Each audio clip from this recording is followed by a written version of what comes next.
Tamam ben sıkıntı için amcası çağır. Tamam amcası çağır.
Şu anda müşterilerimiz bizi arayıp randevu istiyor.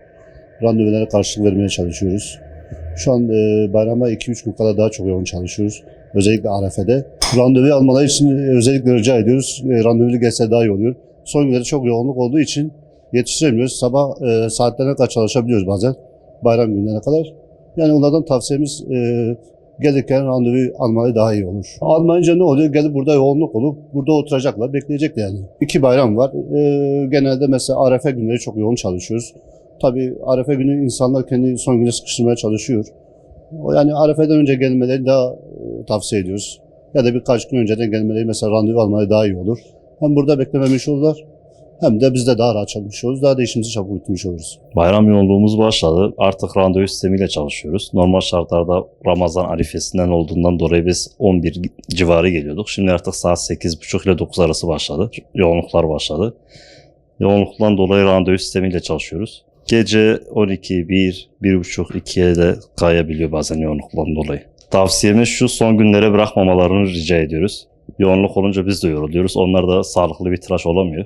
Hani herkes kendi gününde daha erken gelirse daha iyi olur. Yani bazı arkadaşlar randevularına gelemiyor, yetişemiyor. Biz o boşlukta oturan müşterilerimizi hemen mağdur etmemek adıyla hemen tıraşa alıyoruz. Onları da mağdur etmiyoruz. Elimizden geldiğince herkesin işini görmeye çalışıyoruz. Yani biraz yoğunluktan dolayı olabiliyor. Son 2 gün artık başlıyor yoğunluğumuz. Ondan dolayı bazen olabiliyor ama elimizden geldiğince kimseyi mağdur etmemeye çalışıyoruz.